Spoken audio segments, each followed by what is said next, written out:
This episode of Outdoor Journal Radio is brought to you in part by the Invasive Species Centre, protecting Canada's land and water from invasive species. Freedom Cruise Canada, rent the boat, own the memories. And J&B Cycle and Marine, your home for all things power sports, boats, and equipment. Thank you.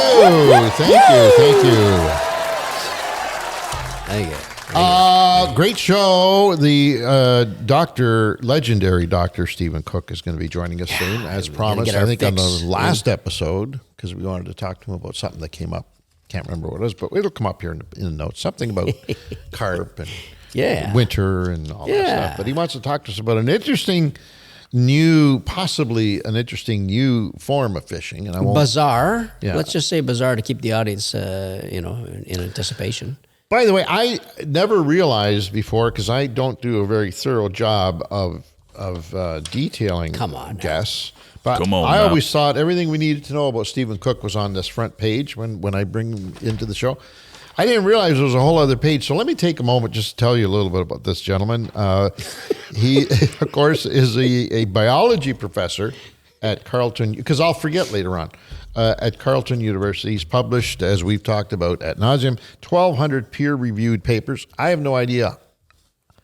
I don't even have an idea how big that is. Like 1,200. You have about 8 papers in front of you right now. Right. So 1,200 of these would not, it would fill this whole area. Yeah, it's a good stack, for sure. I can't even imagine doing that. But anyways, he is a chair of the board of technical experts for the Great Lakes Fisheries Commission and a fellow of the Royal Society of Canada. Now this recently inducted into the Freshwater Fishing Hall of Fame for contributions to recreational fishery science. It's kind of interesting because Dr. Tufts was recently inducted into all that. So there are these scientific types are getting their due recognition for sure. Hall of Fame credits. And of course, we had him on the show when he did this. He was on the organizing committee of the Black Bass Symposium in Texas, I believe it was. I think that he didn't invite us to. He didn't invite us to. He could have. Yeah. That's okay. We'll remember that, Stephen. Don't worry. I hope he remembers that we'll remember. Hope he doesn't hear what I just said. I say all that because I will forget when I finally bring him in. Well, now you don't have to anyway. No, I don't have to. I don't even say anything. There's some guy that we talked about earlier. There you go. Have you ever had those? How often do you cut your nose hairs? I don't know. I got. Do you? Yeah, of course. No, you got the machine in there, like that, and some scissors. You get the rounded scissors. I always wonder what those rounded scissors were for. Is that what they're for? Well, they do a good job because you don't cut. Stick the sharp scissors in your nose and you catch those roundy babies are beauty. Maybe I should borrow those from you. You got to get good ones. I have one that's just bugging the hell out of me, and I just can't. You sound like Rosanna Dan. No, but it's true. I had this hair in my nose the other day, and I couldn't believe how much aggravating. FishingCanada.com. The store is there. If you haven't been, you need to go. We're going to start selling some scissors, rounded scissors. Rounded scissors for your nose hairs. Right there on Fishing Canada special. How often do you shave your ear hairs? But the same as my nose. If I'm doing my nose, I'm doing my ears. Exactly. Got to. I got to do those every day. Oh, come on. My ear? Oh, are you kidding me? I'd need a weed whacker. If I let it go for a week, I'd need a weed whacker to get in there and get it done. Anyways. You have good growth in your eyebrows, for sure. Oh. Do you have to trim them too? I know you're going to think, okay, why you got me going on this stuff? Don't start, pull that bullshit out. You saw that right there. My whole 40 years of this company, 30 years, 20 years, whatever the hell I've been. I'm not kidding you. I can go... When I get a haircut, not that often, but when I do, I pay for the full package, right? Right from the forehead down to the arse. Absolutely. They do the eyebrows? Yeah. By the time I get home and the next morning, I have to trim them again. I know you're laughing. I know. No. It's true. It's ridiculous. And my ear's the same way. But anyways. Oh, my God. I digress. That's funny. Season 40 is now airing. For those of you who, I don't know, like anybody watching this podcast that doesn't know that We're into season 40, our anniversary. Well, they might have just clicked on this. You know, it's a YouTube presentation. No, but right? I'm apologizing to the folks out there who say, "Oh, we know." But like Pete said, there are people that just kind of fly in, and they don't know. So I just feel it's something that we should tell them. The algorithm kind of brought them in there, finally, you know. Saturday mornings, Global Television Network, coast to coast to coast, 8 o'clock from Saskatchewan all the way down to the East Coast. And for the folks on the left coast, they view it at 10 and 10:30. You shouldn't really say that. Well, no. They're not all leftists. No, but if you look at the map, you look at a map of Canada, that's the left coast. Absolutely. That's the only reason I say that. I know why you're saying that. I just say you got to watch your thin ice there. You got to watch their step. They consume our show 10 o'clock, 10 and 10:30 in those two provinces. Yeah. Listener feedback, Mr. Bowman. Oh, we got a dandy here from Hurley Lock again. Hurley Lock 6460 via YouTube. What he's referring back to the Baba Zumi podcast. Boy, we're getting a lot of reference to that. Yeah, people like that one a lot. Yeah, it's Bobber, right? It's the Bobber. You and I were talking about him today in the back room there, too. So, he's a pretty popular dude. Yes, he is. What a show. I was listening to you three guys, and Pete and Bob. I could have listened for hours. I was sad when the show ended. I know with schedules this probably wouldn't be possible, but what a show it would be if there were several icons like you, the three of you, maybe Gordy Pizer, Charlie Ray, etc., sit with young up-and-comers, Dean, Nick, maybe Jay Siemens, Clayton Schick, etc., and have questions and answers, share stories. It could be an 8-hour episode, and it wouldn't be long for viewers, etc. That, you know what? I would love to be sitting watching that. Yeah. Yeah, I really would. Yeah. I think that'd be fantastic. It's a great idea. Like, how do you pull that off, though? Everybody's got schedules, and they're all over the country. And well, you know what? If it's going to be, okay, boys, we're all going to put it on our own little platforms. We're going to share it, and we're going to share this, that, and the other. Yeah. You know what? I think it's a good idea. I think it's not above us. We say, let's do it. Let's get together and do it. It's just have to figure it out. I think it's a great idea, Hurley Lock. I think it would be awesome. It'd be fun. Let's try and do it this year, 2026, our 40th anniversary broadcast season. Let's try and figure out how we can do that. Yeah. I think Dean was saying Clayton might be from the northern U.S. I'm not sure he's from Manitoba or northern U.S. He fishes a lot of west, right, Dean? Yeah, I think, but even that, who knows? He might be able to come up here, and I think it'd be cool. I've heard of weirder things, that's for sure. I'd like it. Anyways. You want to do the rest? Do you want to do that other part, or just leave that? Well, what do you think? It's up to you. You're doing the reading. We got the time. I'm doing the listening. Hurley also said, to touch on the fly fishing only topic, as we spoke about 1 or 2 podcasts ago, Dean, how often? That was with the minister. I was with the minister, correct. Right. That's a great little podcast. I grew up in Newfoundland, and there are a lot of fly fishing only salmon rivers. The reason, from what I remember, is people being people, unfortunately, would jig up salmon that wouldn't bite a spinning gear. Jig up means snagging. It's sad people would do this, but a few typically ruins it for everyone. To protect the fish, these types of rules are put in place. That's why they're put in place. If everyone were law-abiding citizens and really cared about the resource like you guys, they should be nice to us. We wouldn't have these restrictions. I wonder if that's the truth, though. I wonder. I know. I wonder if the single barbless fly hook in Newfoundland was there from the beginning of time. Because it was a long time it's been there forever. Or whether it was a byproduct of what snagging we're reading here, folks poaching and snagging fish. If anybody knows in the rivers, that answer, nice maybe somebody in the DFO or MNR out in the East. Yeah. That's an interesting one. If I was a betting man, I would bet it's just something that's always been there. And nobody ever bothered to challenge it, The fly fishing only? Fly fishing only in rivers in Newfoundland. Because as far as I know, there are no other angling opportunities on the rivers for salmon other than fly. Yeah, now maybe way back 100 years ago, maybe they could throw a spinner. Maybe, I don't know. Do you know if there was ever? Because then, if that was the case, and the fish were getting caught by the fly guys and not the spinning guys, that would drive these spinning guys to start snagging. Well, I got to catch one of these things too, and there'd be a perfect battle for the fly guys. That is, there, look what they're doing. Piss off. It can't be a conservation thing if, in fact, the fly fishing only was there years ago, because there was a time in our history where the Atlantic salmon on some of the big rivers in Newfoundland were like, whoa, you could walk across their backs. So it wasn't a conservation thing.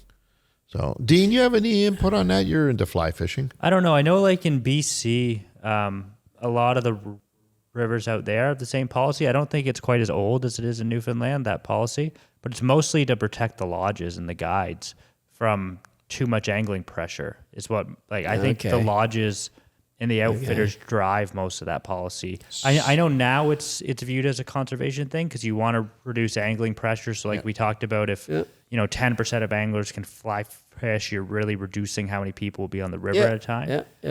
But I think they almost made the policy and then found other justifications for it later, probably. Did they? Back in the day, there's another one that we probably don't know, but maybe you guys do know this. Did they keep more salmon back then? Did they catch and keep? I said, great eating fish. Let's be honest. Atlantic salmon is beautiful. Well, those pictures. Remember, we went to the Atlantic Salmon Museum. Yes. We were on the road a few years ago, and most of those old pictures were on stringers. Yeah, there were that's very right. few That's right. that weren't. So that's right. And now think about that, because it had such high value as a commercial fish, right from the beginning of time. Yeah. Maybe that had something to do with curbing the amount of fish harvested by anglers, because the commercial fish were saying, hey, those are that's our true. fish. What are you doing? Yeah. So maybe that's why they put that policy in. And to protect the commercial fishery, and just left it there. Yeah. Mm-hmm. All I know is that it's almost a cult on the salmon rivers in Newfoundland. It's very culty. If you're not into throwing a fly, like, you don't belong in this river. That kind of mentality, true. Right? Because guys like Jamie Pastilli, our buddy Jamie, he flies out there to go fly fishing on those rivers to hopefully see a couple fish. They're like musky guys. They get to see them now. They're happy. And that attitude exists out west too. I remember the first year I lived in BC, we went to the Skeena with some buddies, and I didn't know how to fly fish yet. And I remember buying like floats and worms and stuff, and you'd kind of like hide them behind your jacket when you're checking out and stuff. It's embarrassing to do. So. It's true. It is the purest way. I mean, let's be honest about it. We laugh and whatnot, but there's something about. Oh yeah, it's an art form. It's an art form. It's absolutely. Art form. Yeah. Absolutely. Anyways, grass carp. I don't know whether we should spend a whole lot of time on this, because we will be talking in depth with that with Dr. Cook that's coming up. But basically, just a quick reminder that even though waters are all frozen and we don't need to worry about invasive species here and there and all that, we do.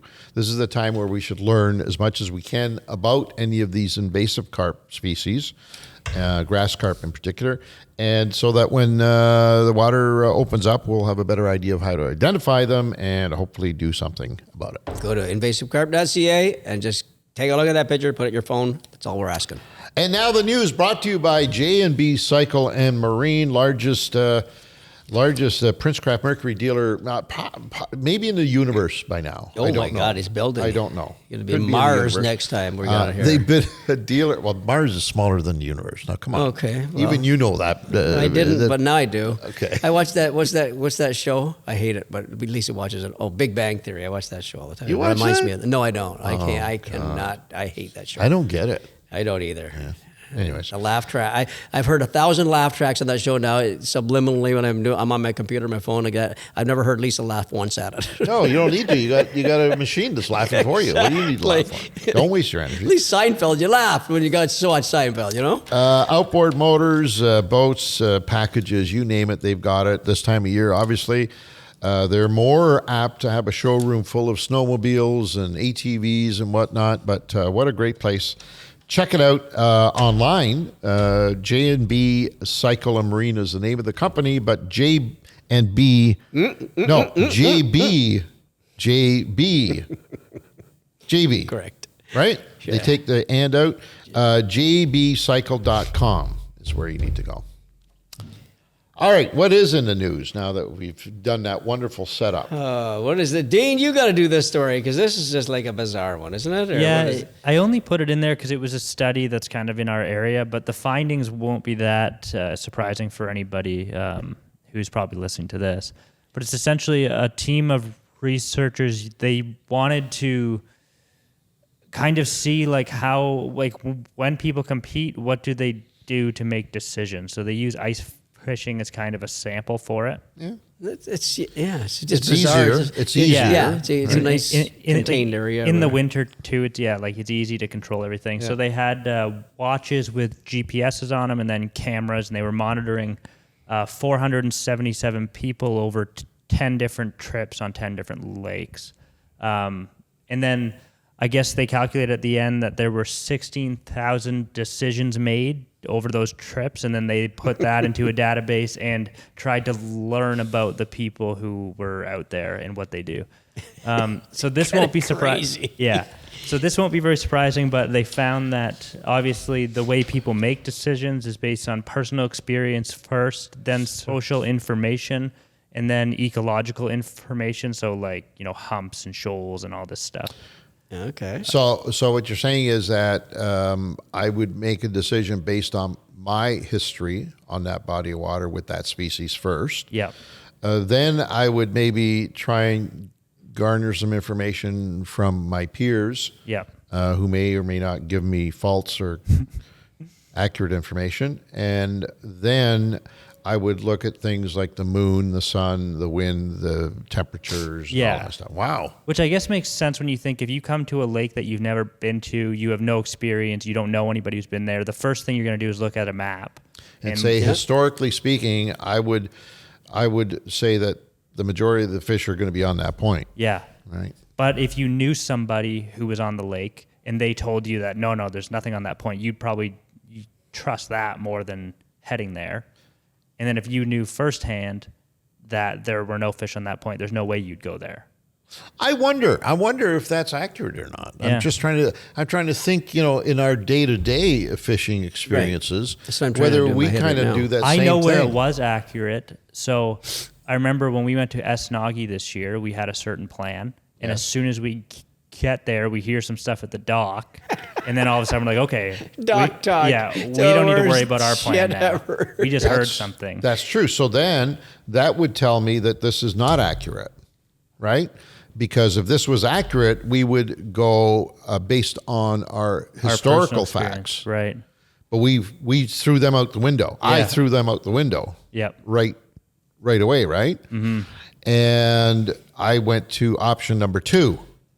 Right. And it actually says, so interestingly, this doesn't track for you, because it says successful anglers place more weight on their own experience, where those less successful rely on others for information. So this is, when you're on the ice, this is pretty classic. The people who know what they're doing, they head out to exactly where they know they want to go, and everyone else just heads to where they are. There's the huts. Yeah. You weren't on that shoot, Pete. No. But we went up. That sounds like what happened right there. We went out there with a well orchestrated game plan. Days orchestrating the game plan. Okay, here's what we're going to do. We're going to do that, we're going to do that, and then we're going to do that, right? Right. Yeah, it's good. Should all be done, day and a half, you'll be done, right? So we're half a day, we're done. Yeah. We get there, and the first people that we're confronted are these 4 or 5 folks from the U.S. that were up there, and they were leaving that day. And so anyway, so they, of course... So you're at the dock. Yeah. At the dock in the lodge. So anyways, they come over. Hey, fellas, how you doing? Watch you all the time. And are you guys looking for some giant pike? I didn't have the courage to say, well, no, not really. That's not what we're targeting. But, so I said, yeah, hell yeah. Well, I got to tell you, we just spent a week of the best pike fishing I've ever seen in my life. And here's the deal. Here's where you go. There's it's done deal. So I look at Dean, he looks at me, so we're going pike fishing, right? Yeah, for sure. Yeah. And we spent the next 3 days working really, really hard to get an episode. Yeah, I saw the footage. You guys really worked it hard. We never got any big bite. We completely abandoned our history and our beliefs and our experience, and everything that we knew was right went completely out the door because these guys were so good and so enthusiastic at delivering this message. They had pictures too, didn't they? They had. I've never seen so many big fish in my life. Yeah. And so we just dropped everything that we knew was right. Imagine that. And we did Imagine what was those guys wrong. if they were on that plane after you guys were out, and he went and he said, "How the hell would they not know that's Northwest Territory? Stupid ass bitches." So I mean, that was bizarre. Now that I think of it, based on this study, we were you were right there. That successful anglers point right there. Wow, that's crazy.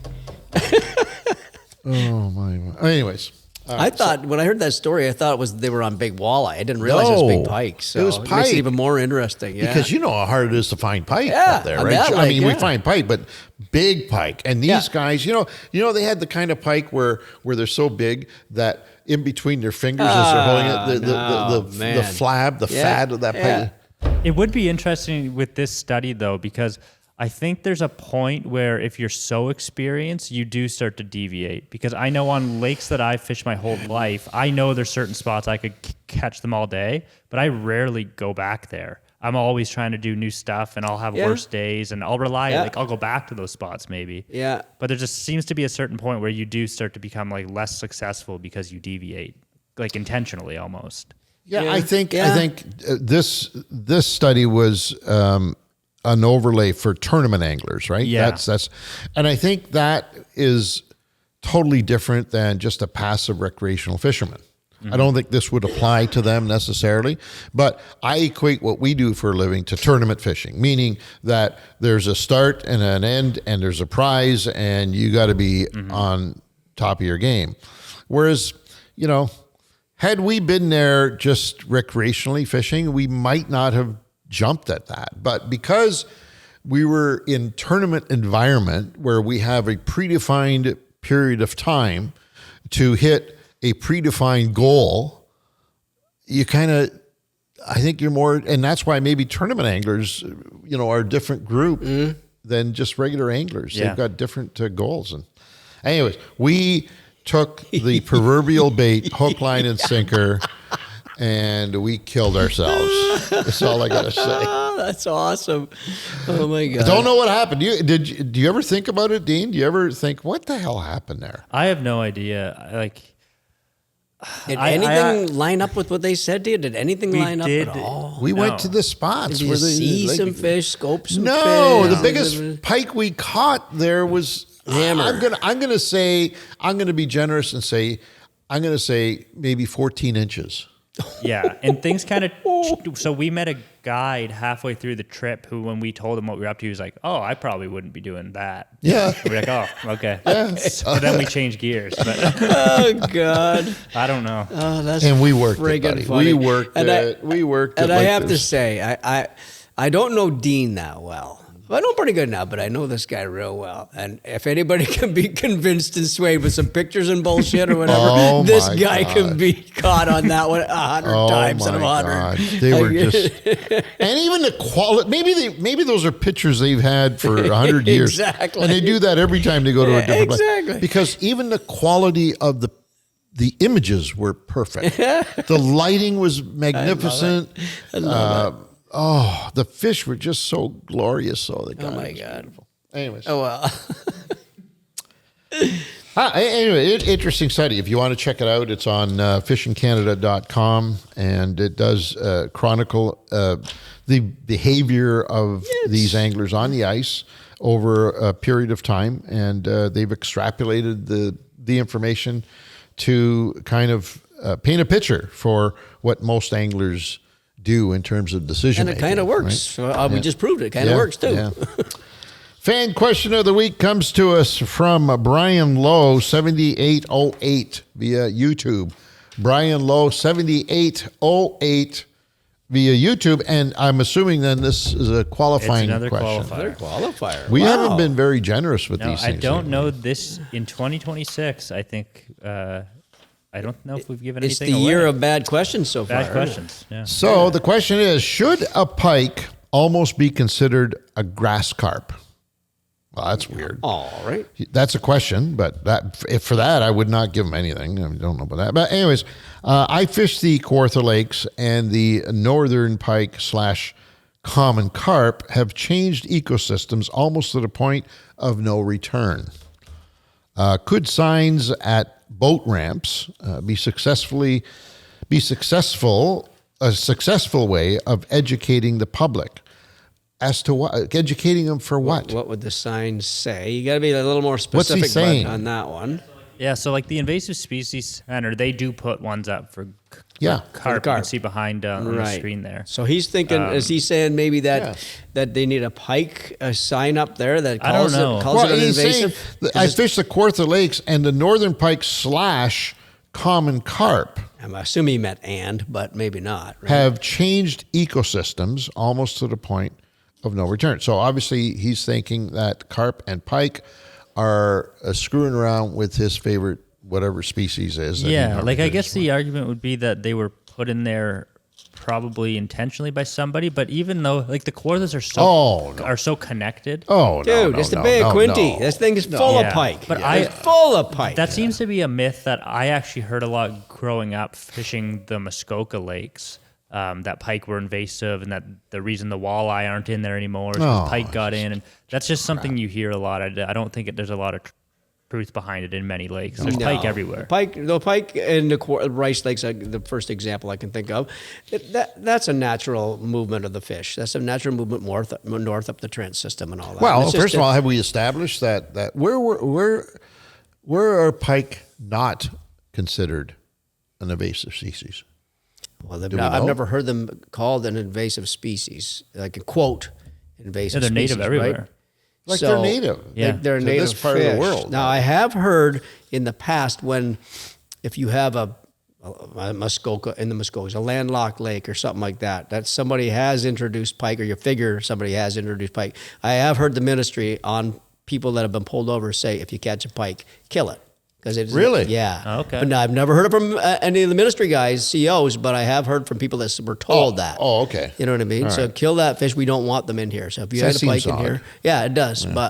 But so they can be an invasive. If they were brought in illegally by somebody, putting in the live well and dropping them in another lake, that is an invasive species to that lake, right? It is invasive. Yeah, it would be. It would be, and it'll devastate your lake, possibly.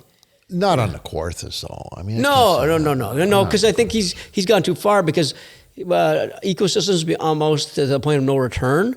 Well, the carp, the carp and Rice Lake, again, they get in the shallows in May, and they're rooting it up and looking like a bunch of pigs and all that stuff, but then they do their thing, and then they're gone. You basically don't see them for the rest of the year. And then all of a sudden, that certain weeds die off, this, that, and the other, and the largemouth are in there nice all summer long, and they seem to adapt really well. Same thing with pike, as we're just talking about with all the lakes that we fish that have pike in it. Well, all the species seem to survive. We've seen pike and lake trout in the same lake, and there doesn't seem to be an issue. So, it works out. The ecosystem works out. I guess the only thing I got to say about this to he's pissed off. Brian Lowe, 7808. We don't fully understand the situation here with this question. So therefore, as much as we appreciate hearing from you and we appreciate questions, and please continue doing so, I can't give you anything for that. I can't. In all good conscience. Yeah. I can't. All right? This episode is brought to you by Sail. Sail is proudly Canadian and stocked with over 100 Canadian brands you know and love. From rods and reels to sonars to kayaks and every last lure you've seen on the Fishing Canada show, Sail has all the gear to get you on the water. Drop into one of 12 stores across Ontario and Quebec and talk to the real fishing specialists, or gear up online anytime at sail.ca. Sail, the ultimate destination for your outdoor adventures. Hey anglers, want to turn your next catch into a competition? Well, check out Anglers Leaderboard, the new fishing platform that lets you track your catches, join friendly competitions, enter tournaments, and see how you rank against others in your region. Use your phone and the photo measure board to automatically detect length and species. No more guesswork. Whether you're fishing for pleasure or to compete, ALB makes every catch count. What's your ALB score? Well, get Anglers Leaderboard today and start climbing the ranks. Visit anglersleaderboard.com to learn more. All right, let's get down to business. Our in-house fish doc is with us, Stephen Cook, as promised, and we got a million things to talk about, as he does too. Hey, Stephen, how you doing, bud? Yeah, I'm great. Good to see both of you. Good to see you. Stephen, I got a problem now. Dan's, I got a problem. Oh, boy. He's published more than 1,200 peer-reviewed papers. That used to impress me, but I think he's going to up that number a little bit more now, buddy. I think you're slacking off or something's going on here. Okay? Let's get some. I don't know. That's pretty impressive, I got to say, buddy. So on a recent podcast, we were talking about grass carp and carp in general, and the question came up as to how do these fish winter over here in the northern part of North America? Obviously, they originally, now I might not be talking necessarily about the common carp, but certainly all the other forms. They're a warmer climate fish. How do they do in the winter here? Even our common carp? Yeah, they do okay. There's certainly life stages that are more sensitive. So the babies are more sensitive to cold than the adults. But, some will survive. That's the problem with a hyper-abundant species. So if we get lots of silvers and big heads and grass carp, some will make it. There's always, those the more robust animals. The other thing is there's lots of warmer places to find, there's plenty of warm water off of the various nuclear power plants that we have and other sort of industrial cooling loops that would, it's not enough for every carp in the whole lake to stay warm, but it's enough to keep a decent localized population who will go out and keep repopulating the lake. So I don't know whether we should be saying this or not, but Pete and I used to spend countless days fishing for carp at the nuclear discharge in Pickering. Yeah. Now, you know what though? What Stephen's saying there, if they are attracted more to warm water or not, could the MNR with a budget or somebody not be able to start putting live traps there? The big live traps, and then just, that's a muskie, we'll put it back. Well, that's a rainbow, we'll put that back. Oh, there's our grass carp. It might be a nice place to trap them. That's good. Yeah, absolutely. Anything that congregates fish that are undesirable makes it easier to try and get them out. So that's a really good point. Hey, I know how to kill them, bud. I can kill them all. You put a gun in my hands and I'd see a duck flying 100 yards away and I got him. So speaking of which, I know a lot of our listeners, I'm going to go on a limb and say the majority of our listeners turn their nose up when it comes to what we call coarse fish or anything that's not a game fish. I still don't know how that definition was arrived to. Like, what makes a game fish versus a coarse fish, first of all? Yeah. Because I think just in the name itself, Stephen, I think if we just change that, more people might be enjoying some of these coarse fish. Because I got to tell you, there's some great fishing out there. Oh my God, we've had such fun. Common carp is just out of this world. Gar. We've had some of our most fun moments on the water with just those two species alone, right? And then you say coarse, but if you look at all the trout and salmon species compared to the bass and pike and muskie, there's kind of a coarser species there, a changeover right there too. How do they define it? How do they ever come up with that definition of a coarse fish? Yeah, so I'm going to flip it around. I know more about the definition of a game fish, and so that comes from, so a few years ago, what we did is we looked at all the fish that the International Game Fish Association, the IGFA, which is out of Florida and is an international body that tracks world records, right? So line class records and so on. And they have a list of species that they consider to be game fish. And we looked at what those species were relative to everything else that's out there. And a couple of things came out. One, they tended to be bigger. So game fish tend to be bigger on average than non-game fish. And again, we're talking globally, right? Yeah. Everything from, unnamed species in the Amazon to sharks in the South Pacific. So, the other thing is their game fish tend to be predatory species. They tend to be higher up on the food chain. They tend to be predators, and they eat other fish, and that kind of makes sense, right? You're not going out throwing an algae ball to catch fish, right? But I am going out throwing a kernel of corn. Yes. Right? Yep. That's an yep. Yeah. You can try an algae ball. I'm not sure you'd catch much in certain places, but there are other places where you would. There are fish. So if you go to a coral reef, there's lots of fish that make a living by picking off algae that would otherwise smother the coral reef. Right. You're never going to catch them on a rattle bait or a spinner bait. Yeah. But they would eat algae. And in fact, there's even some game fish, milkfish, eat algae. What is that? Milkfish are they're sort of in that same category as giant trevally and tarpon and permit. It's like the big like that. Are they big like the GT? Yeah, really? Yeah, they're huge, and you fish for them along sort of edges, current lines, and you drift at these green, it looks like a neon green fly that just looks like algae snot, and you float it along, and these things come up and hammer it. Oh my God. Yeah, you guys need to go. This is Indian Ocean. This is a bucket list trip. You guys definitely need to pack your bags. I love that. Wow. Yeah. That is a game fish, but yeah, in general, they tend to be predatory fish, because think about what's in your tackle box and what you're trying to emulate. Right. And it's almost always a fish or a larger invertebrate, or if you're fly fishing, a small to medium-sized invertebrate. Wow. See, my thoughts here. That makes sense.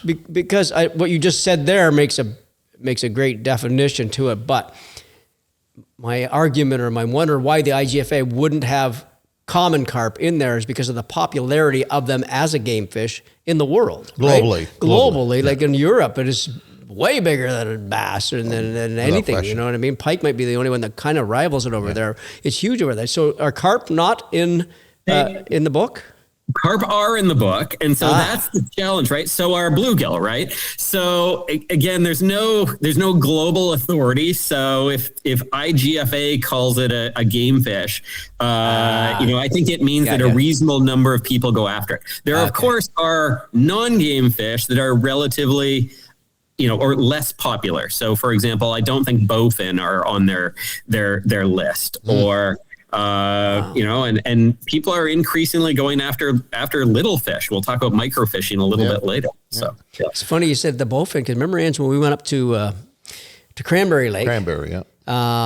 The owner of it was Rito Breeze Marina. I still remember that because his son was every year was trying to break the Ontario record bowfin. So that was somewhere recorded in Ontario, not in the world, not a world record, but it was a recorded fish in Ontario at least. And they're a great game fish. Oh my God. Yeah. They're tougher than nails. They take a GT and eat them up. How many times have you been flipping a shoreline for largies, and all of a sudden you think you got an 8-pounder, you do have an 8-pounder, it's just not a large one. And your bait comes back smashed up and crushed because they break everything. Rips your arm right off. I think we they're getting a bad rap. I think all of these other what we deem as a great species to go after, garpike is one that you mentioned a few minutes ago. I think you're getting a bad rap because not enough people talk about them. Exactly. Right? There's not enough here in this part of the world. In other parts of the world, there's species that we don't even recognize that are at the top of that list, right? So it's just a matter of what we deem to be a sport fish. Yep. Yeah. And they all have a role, right? Mother Nature tends to know best. And before we started, doing the Johnny Appleseed thing and stalking or inadvertently introducing non-natives, we had very functional ecosystems. We still have some of those today. And there's a range of species in there, and they coexist, and they all play a role. Sometimes there's redundancies, right? So a largemouth bass eats reasonably similar things to what a bowfin eats.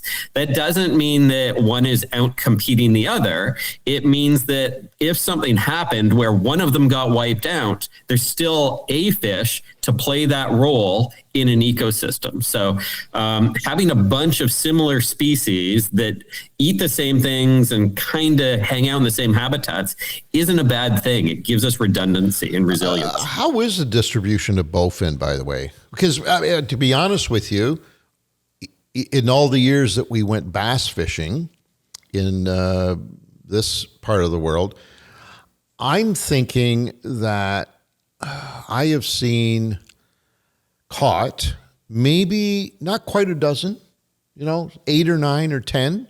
So that leads me to believe, I know they live in the same areas, but are there less of them, or are they a little more weary? Are they more difficult to catch? Yeah, they're certainly somewhat weary and cryptic, and they're truly in the slop oftentimes, and they spend a lot of times undercut banks. I think really far back in there, but they're also not in all the lakes, which is really odd. So, for example, I've caught them and seen them in Simcoe and in Charleston and on the St. Lawrence, but they're not in the Big Rideau. They're not in Opinacon, which is and it's a different. There's not a direct connection between those and Charleston Lake, but as the crow flies, they're only 30 kilometers apart. So, so why are they in one and not the other? And I can guarantee you, there's not been any Johnny Appleseed action with both. Yeah, why? Why? I assume it's not something that you've actually studied. We are just starting to study bowfin in Charleston Lake. We started last year putting telemetry tags in. And what we're doing is trying to look at the extent to which there is competition. There's the belief among some that they are competing with, that the bowfin are competing with the largemouth and pike, and that's bad. And so when you catch one, you should, kill it or chuck it up on the bank. And so what we're doing is some science to figure out, what exactly do they eat? How do these organisms coexist? And what is their value in the food chain? And, not to be biased, but I'm going into this pretty certain that the answer to our research isn't going to be throw all the bowfin up on the bank. No, that's ridiculous. Yeah. I'll tell you something I encountered, boys, just as an aside on the bowfin subject, is with this Zone 20 bass season, extended bass season, my buddy Mikey and I, we got to go out early into the bays and all that stuff, Bay of Quinte and Lake Ontario and that. We went into one bay, and it was early. The water was just probably high 40s to, somewhere in the 40s, then maybe 50, 51. But there was zero presence of any largemouth bass anywhere in the bay that we could see. You could see down 3 feet of water, whatever. No carp, no pike, nothing.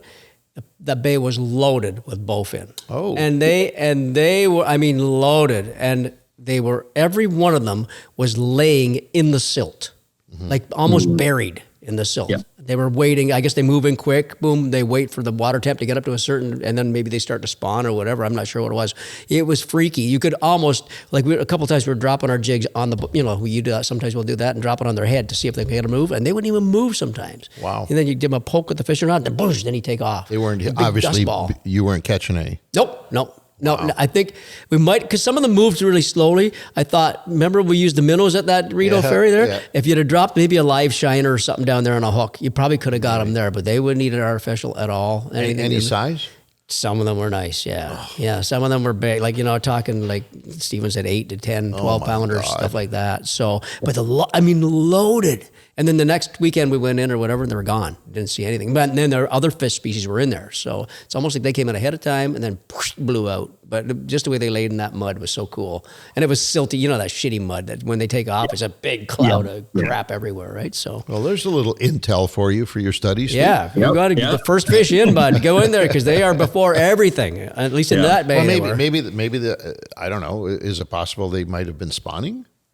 I think they were getting ready for it. A little bit earlier than largemouth, but then they're guarding their babies at about the same time as largies. What's different is they're way more mobile. So largies have their nest and they more or less hang out there. As the babies grow up a little bit, they'll wander a little bit and come back to the nest. Whereas bowfin cruise. So they will cruise shorelines. They will work work in circles around bays, and they're really, really good dads. Bass you can scare away every once in a while.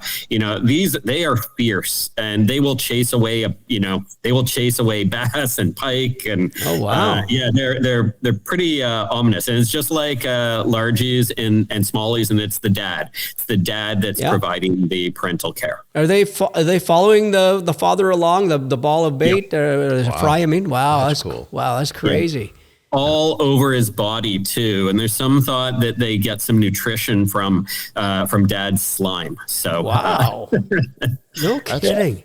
Fascinating. That's awesome. I think it's a fish of the future for anybody that's listening here and has never caught a bowfin, even if you think they're the ugliest fish in the world, I'm telling you, they're going to kick your ass. They are the strongest beasts. They're just like everything. They're the pit bull of in the water. They're just like a Cane Corso sort of thing. And by the way, they do make fairly decent table fare. I haven't tried one. Oh yeah. Really? They are really good. Yeah. Wow. They're delicious. Okay. I've not gone there, but now I'm interested. Yeah. They're very, the back end, that big long tail kind of part of the body. Loin or whatever you call it. Yeah. That's where all the goodness is, and they are delicious. And one of them gets a spot too, doesn't it? Yes. Is it the male that gets the spot on him? Or? Yeah. Although this is something where, again, not only have they been ignored by the angling community, they've been ignored by scientists. Wow. And so the taxonomists, people that figure out, where one species stops and another one sort of begins, if you will, are starting to do a lot of work. They've asked us to collect fin clips so that they can they're doing a big sort of pan-North American genetics analysis to figure out what we're just calling bowfin. How many species are there? Where are those definite, where's the geographic boundary? Is there overlap? But the belief right now is there's multiple species. I'm shocked they're not on Nerito.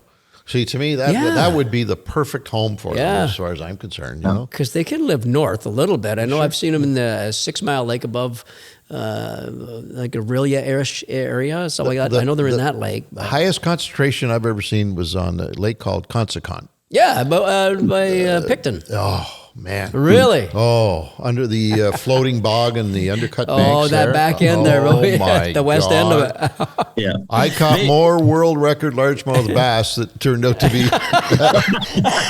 Oh, God. We're already filling out the paperwork. My God. Oh, my God. That's funny. Great. All right, let's talk about the other. Want to throw it real quick. They actually are in the Rideau. Okay. Dog and cranberry. And they seem to be working their way upstream. So there's rumors that they've been caught in Sand Lake, which is, up to, getting closer to Pinnacon and Newborough and so on. So we'll see. Interested in getting out there and, are they expanding the range? Who knows? I got a guy, Mikey Burris. He'll tell us. He was on dog for years and cranberry. So he'll know. For sure. I'll ask him. You'll have a wealth of knowledge on that. Yeah. All right, let's talk about these other fish that are sort of flying under the radar. Certainly in Canada, maybe North America, but are at the top of the list in Europe and those countries. The little you mentioned as micro. Yeah, what the heck is that? Talk to us about that. Yeah, so it's really a new kind of fishing here, and yes, there's always the folks that have done match fishing, or the gentlemen of in the English countryside that have gone out and fished for things. But in many cases, it's because that's all that's there. There's a couple ditches or old altered streams that were altered thousands of years ago that flow through an agricultural property, and there's a couple minnow species in there, and they'll fish for those, again, largely because it's all that's in there. Here we of course have lots of things we could go fishing for, yet some people choose to focus on this idea of microfishing. So microfishing means using hooks where you have to put on high prescription glasses because the line it's like 2-pound test line with the tiniest hooks that you can imagine. And you're using like a little piece of a red wiggler worm, like 2 or 3 millimeters, an 1/8 or a 1/16 of an inch long, just chunk of worm flesh, and you're trying to catch darters and dace and emerald shiners. Freaking crazy. And it's a very different type of fishing. You know, when we go out, you're after the muskie today, and you're rigged up accordingly, and that's what you're fishing for. The difference with these anglers is they're trying to catch one of everything. It's kind of like a bird watcher, right? Who is, they've got their list. I want to see I have no idea how many birds are in North America. I want to see all 400 species, and they've got a list, and they go through, and each year they try to get a few new ones. This is the same concept, except they're working their way across. Could be a province, could be a country, it could be all of North America, trying to catch one of everything. And there's way more little fish than there are big fish, and so they really are focusing on those little ones. It's a different approach. I don't know what that. I mean, the whole match fishing thing obviously works in Europe, right? and the equipment that they use is insane, but I just don't know whether that would work here because of the availability of all these other. I'm not saying that those little fish are less desirable, but maybe to North American anglers they are, because we just haven't been brought up. It's just a whole different world. Those, if they're using 2 pound test and a tiny little hook, what is the rod setup, the reel setup? What are they doing? Is it just a stick? Tie a piece of line to it? It can be just almost like a 10 carat Tenkara style fly rod, where there's no reel. It's just, so it could be a cane pole, or it could be just the tip end, an in 2-piece fishing rod, just using the tip. But it's a whole subculture. We'll call it that. I don't call it an industry. I think that's probably an exaggeration, but it's certainly a subculture. And we actually wrote a paper on it, bringing attention to it to resource managers, fisheries managers, just to say like, hey, this is happening. And there are clubs, there are groups and tackle shops now that cater specifically to this, which is remarkable. What the heck? That would be a tough sell. Yeah, no kidding. Yes. Yeah. So now, would they be, although there's no regulations on their fish they're catching, is there an invasive species, an invasive minnow or something around where they would be obligated to not put that back in the lake, know that species and not put it back in the lake? Theoretically, yes. We're not. There's certain species like round goby, for example, that we're supposed to whack and throw up on the bank. I assume that the same here. But I think there are a few things that are really different. One, nobody's eating these. I find it highly unlikely that somebody's landed a greenside darter, and made a meal of it, feeding it to his cat, maybe. Yeah. So a lot of it's about the photography, not unlike the birders. So they buy plexiglass chambers that they put the fish in that allow them to hold the fish in water in plexiglass, hold them out of the water, and get really good photos. That's pretty ingenious. Which is pretty cool. Smart. It's one of the ways now that when if somebody said, hey, do a presentation on greenside darter, I go online and many of the pictures I find are from microfishers that have posted those pictures, and they're beautiful. They're gorgeous. Really? We use the same types of plexiglass things to identify fish now. We used to have to pickle everything and bring it back and hand it over to folks at a museum, but now with digital cameras and these really they magnify the fish a little bit. As long as the water's clear, you get them. You can count lateral line scales. There's and a lot of the fish we're talking about, folks can see behind you there some darters on the screen. They're the size of anywhere between your baby finger and your index finger in size. So these aren't big animals, but they're absolutely beautiful, and you can see that animal is in a plexiglass sleeve. And if anybody wants to make up their own plexiglass sleeve, you can do it. You can actually buy them now online for $30 or $40. So, you know what? That would be a great way to get highly detailed photographs of any fish. Yeah. When you think about it. Yeah. Right. You want a good reference photo or something like that. Yeah. You make up these long, relatively narrow plexiglass containers, and you Yep. catch a small bass, put them in there, and man, you could settle down, and you then, could get some incredible shots. I mean, incredible Absolutely. shots. Yeah. So, Interesting. how many of these critters have you folks been able to figure out are available, say in our area, say in Southern Ontario? How many species are we talking about? Yeah, basically everything that's out there is available. In Canada, we have just under 200 freshwater fish species. And so sometimes it's small life stages. So they want to catch a grayling, but they don't want to catch a grayling that's this big. They want to catch a grayling that's this big. So sometimes it's just chasing small versions of everything so that you've got a nice curated collection. And sometimes it's literally like, I'm only going after species that are, no bigger than this ever in their lives. So it's a mindset, because now you've opened up a whole different thing in my mind. I mean, it's one thing to go after those what we would call rare, exotic looking fish, because we've never seen them before. They're there, we just never seen them close up. But maybe you can apply that to our what we call sport fish.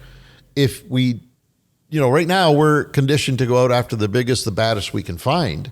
But maybe there's a fishery out there to go after the smallest you can find. How many times have we inadvertently caught, or I know back in my retail days when we used to sell bait, every once in a while in the emerald shiner delivery, there would be like a tiny little muskie in there, or a bass, and I remember like all the staff, like they were just super excited to see this muskie. That would be cool in a 2.5 inch version. So you're saying that maybe there's a fishery out there for those?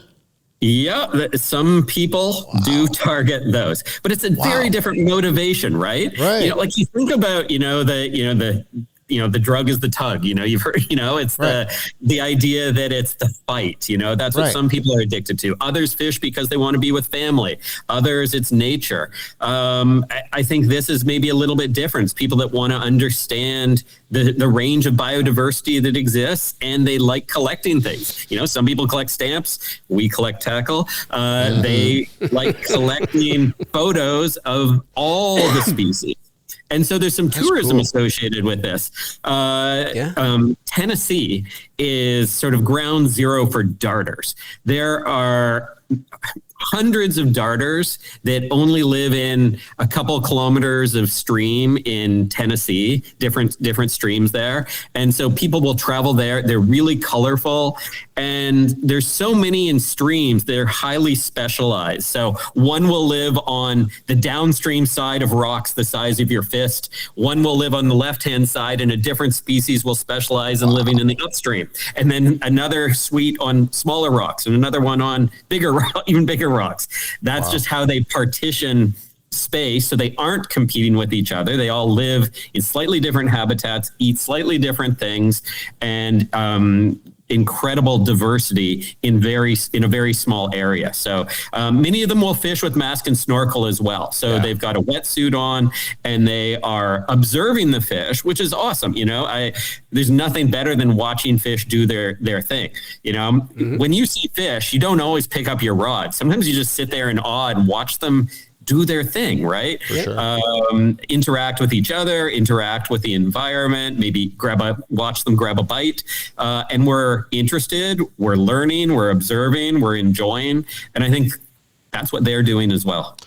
Is there a preferred time of year if one wanted to sort of start getting into that? Is there a better time of year? Is there a better geographic location? Is it temperature? What can you give us in that area? Yeah, around here, I would definitely say the summer. And I would say you want to go to small to medium-sized streams. Jumping into Lake Ontario is maybe not the best starting point. I think, it's a lot of our waters, our big lakes, are elements of them are sort of wastelands, right? And the fish are concentrated in small areas. When you find them, that's fantastic. It's just harder to find them. Streams and rivers is a little bit different. Literally, around every rock, there's something else. There's something different around every little bend, under every root wad. So I would throw on my wetsuit and go to the local stream. I would probably avoid the local stormwater drain in favor of something perhaps a little bit more pristine. This episode is brought to you by Anglers Leaderboard and its Spot Mapper feature. Spot Mapper connects your catch data to your spots, allowing you to view your catch history. With Spot Mapper, your locations stay completely private. Only you can access them, so your favorite spots stay your secret. Learn more at anglersleaderboard.com. That in itself is a different type of fishing. You mentioned throwing on your wetsuit and snorkel fins and go and observe the fish. There is something special about that most of us as anglers are totally missing. We've experienced it a few times. The one that comes to mind is on the Campbell River in BC when we went for pinks, I think. That was awesome, yeah. Where we had rods and reels, but we drifted the river for sections. I don't even know how long we would go before we'd come to shore and then start casting for them and then get back in the water, drift down a little bit farther. So cool. It was the most incredible experience that an angler could ever have, because you mentioned something, and that is watching and observing these fish in their normal conditions, not at the end of a fight, at the end of a rod and reel, but just watching them do their thing. And I think you also get a better understanding of the fish. Yeah. It helps you in your angling ability, I believe. Yeah. By watching. And if we kept our distance, they weren't afraid of us at all. They did not care about us being there at all, right? So it was pretty awesome. That was a great experience. I wonder how much of that goes on in Ontario. Yeah, I would say not enough. When I go to do presentations at fishing clubs or outdoor shows, I've got a bag of props, and one of my props is a mask and snorkel, and it's trying to advocate that if you want to become a better angler, throw on a mask and snorkel and spend time watching fish in their natural environment. It's a 3D world. Yeah. And I think we don't see that, right? We see, it's just, it's water. It's, the fish are out there. They're related to habitat. But what does that mean? Yeah. And it's only when you really throw on that mask and snorkel do you get to truly observe it. And you don't need a $300 mask and snorkel. The ones that are $30-$40 work just fine for those purposes. I did that one time. I checked the rules, and it was a small tournament, and there was no for pre-fishing. So I put on the mask and snorkel. I might even got the tank off Brian back at the shop and put a tank on that. And and I went onto this spot that I know there was largemouth in this area. And I saw a mutant down there that was so freaking big. I come up shitting my pants. So I come up and I told my buddy, oh my God, there is a giant here, and it's probably not going to move because it's a piece of cover and structure. All together, there's a perfect little spot.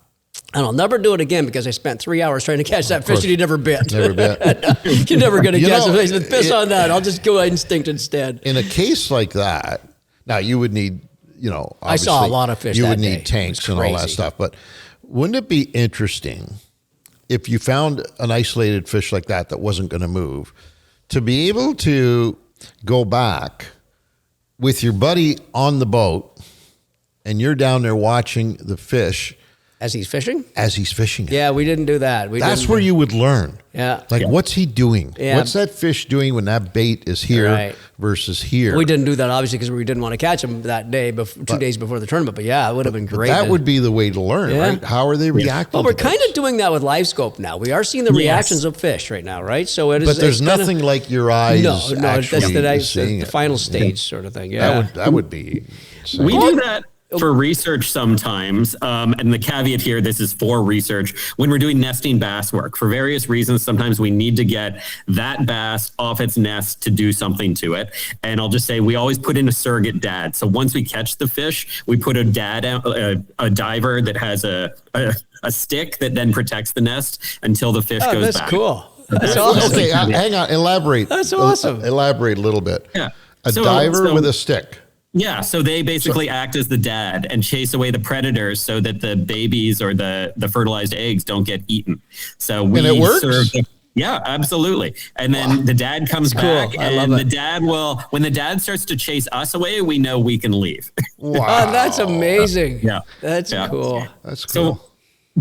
So sometimes we'll want to catch that bass. We need that exact bass. And so we'll do the usual where, you cast from the boat and, when we put markers out, so the nests are easy to see. So there's no, but sometimes that fish will not bite and we really want it. So that's when we deploy the diver to go up, and we have different hand signals we use. So, like stop, twitch, bigger twitches, reel it in.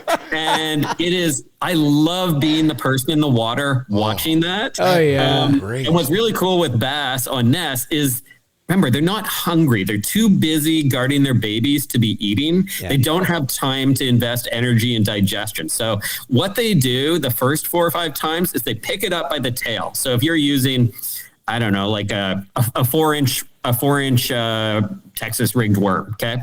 It'll come up, and the first 4 or 5 times, if it's a finicky one, it'll just pick up the tail and it'll carry it out and spit it out. You can set the hook. Nothing's going to happen. It's just going to rip the tail off. It's only when you piss it off to the point where it needs to kill it, where it's like, okay, this thing is still alive and I'm going to kill it. That's when they actually inhale the whole thing. And then your arm flies up and you scream through, make this like moving sound through your snorkel, and that means set the hook. As a scientist, I'm gonna do that out in the Fishing Canada show. You're It'd gonna be hit the the rod going and go. as a scientist, that has got to more than pique your curiosity. If a fish that's guarding its young or its nest knows enough that it doesn't want to kill whatever it is that it thinks is invading its space, doesn't want to kill it, just wants to move it, that he'll actually pick it up just by the tail. Yep. That's a behavior that's kind of, when you really think about it, it's weird. It is. It's almost like you say, okay, all right, I'm going to cut you some slack. It's not instinct that we think of as predator instinct. No. It's not at all. What would, any ideas what causes that? Yeah, and then you start to wonder, well, do they really think that plastic worm is a live animal, or do they think initially it's a foreign object, right? It's just, there's a stick that's just floated down in. I don't know. They do follow them and watch them very closely. So I think they do think they're alive, but it may also be unfamiliar with it. They're truly inspecting it, right? It's not like a reaction bite. And you sometimes get those with nesting fish too, where it hits the water and before it's even, they've inhaled it, but they're inspecting it very closely, like nose to bait, looking at it, and wondering what to do with it. And you just twitch, do you let it sit? Do you twitch it a little? And it's just this game, with this animal as you try to outwit it. But yeah, they'll just pick it up. So yeah, do they think it's, have they eaten a salamander recently and it tasted awful and they think this is a salamander? Because you would think, the way we perceive their minds anyways, you would think that it's just attack, right? If something is invading your space. Anybody's babies get attacked. If it's a cheetah, a lion, a human, a polar bear, you're going to get killed. Bizarre. You're going to die. That would drive me crazy watching that.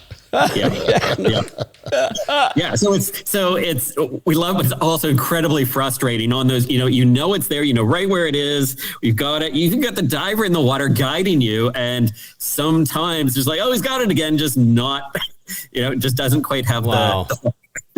I'm wondering how many times that happens to us, even when we're just fishing during the summer, where you get that hit and you set the hook with everything you got, and it's just air. Yeah, I wonder how many you times. Blow it off. You blame it on a bluegill, right? Well, that was a bluegill that just had the tail, but was it a 4-pound smallie that was just playing with the tail and hadn't inhaled it yet?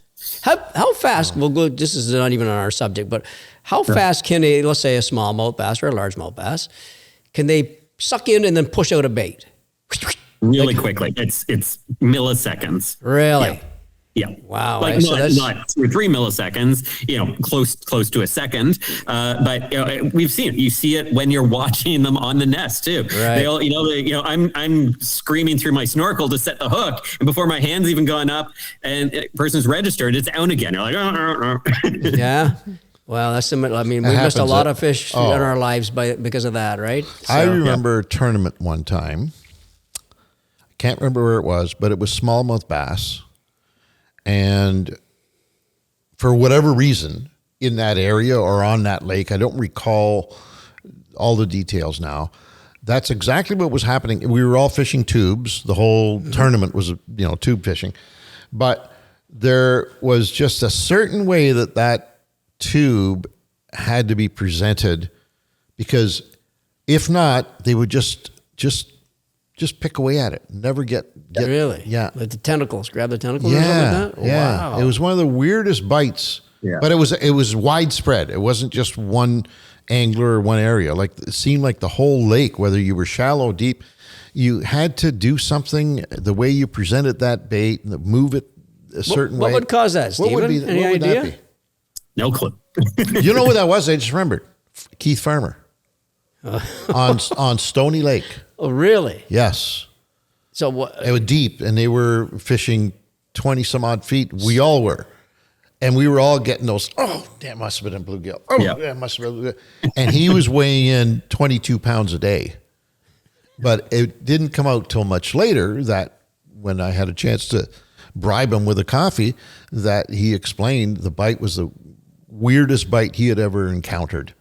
And if he didn't do something with that bait, they were just nibbling at it. Oh my God. So something must have triggered these fish into belief. I don't know. But now what you're telling me with these nesting fish is the same thing. To me, a fish is either on or it's off. And if there's something there, it's going to just swallow the hell out of it, or it's not. But obviously that's not the case, right? Yeah. To add in a fishing tip here, though, a sticky, sharp hook makes a big difference. Oh, yeah. If they suck it in and try and spit it out, if that is truly sticky sharp, those ones where you pick up the bait in the tackle box and it sticks to your hand, no matter how delicately you touch it. If you're using sticky sharp hooks, there's a high likelihood that it will try and stick it out, and it will, it'll just pick the tissue ever slightly, which gives you an extra second or two to do that hook set. Yeah. Good point. We, back on our tournament days, the days he's talking about, we diligently sharpened every hook with a file or a little hook sharpener. All the time. Right? We just had to do it. Nowadays, we're so lucky. Everybody, the anglers nowadays, you don't even realize how much Ange and I, and probably Stephen, did the hook sharpening, because nowadays the stuff is so good. Even the shitty hooks now are quite sharp. You don't want to ruin it with a file. Yeah, you will ruin it, right? And you don't. And there's somebody no need. said to me the other day about this section of the podcast, said, that guy that you have on there, that Cook guy, like, he must be able to catch Captain Cook at will.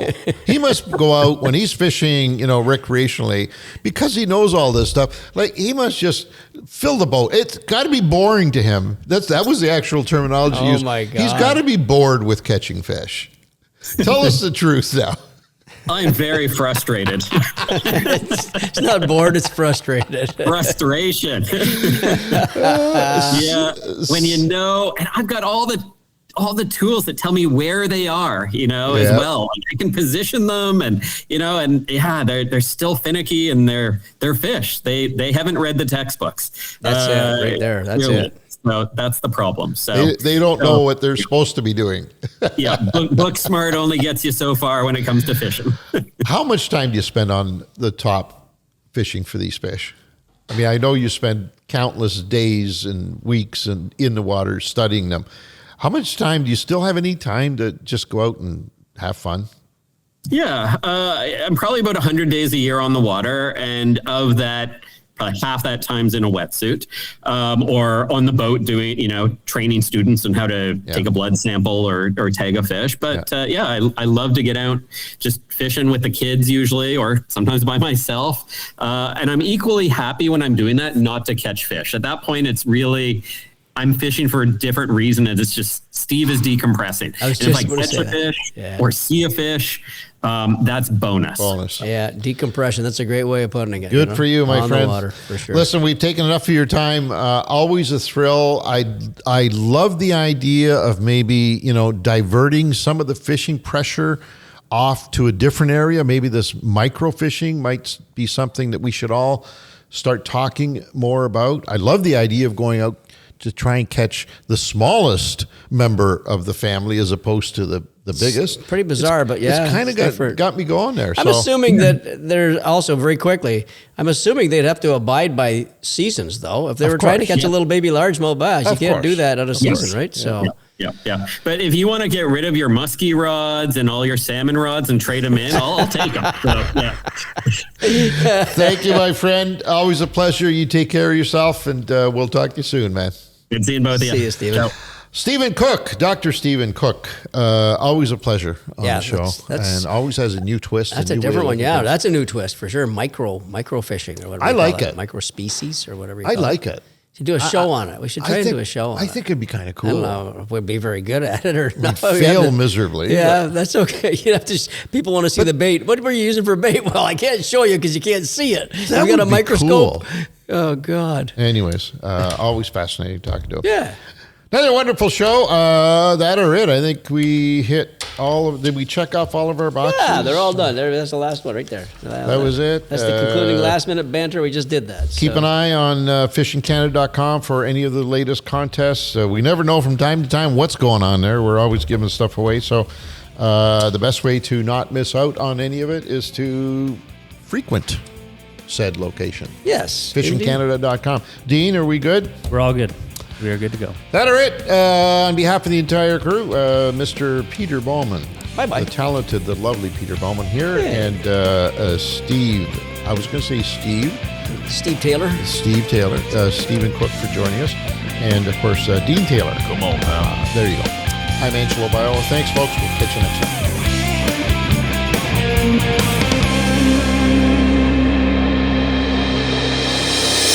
This episode of Outdoor Journal Radio has been brought to you in part by the Invasive Species Centre, protecting Canada's land and water from invasive species. Freedom Cruise Canada, rent the boat, own the memories. And J&B Cycle & Marine, your home for all things power sports, boats, and equipment.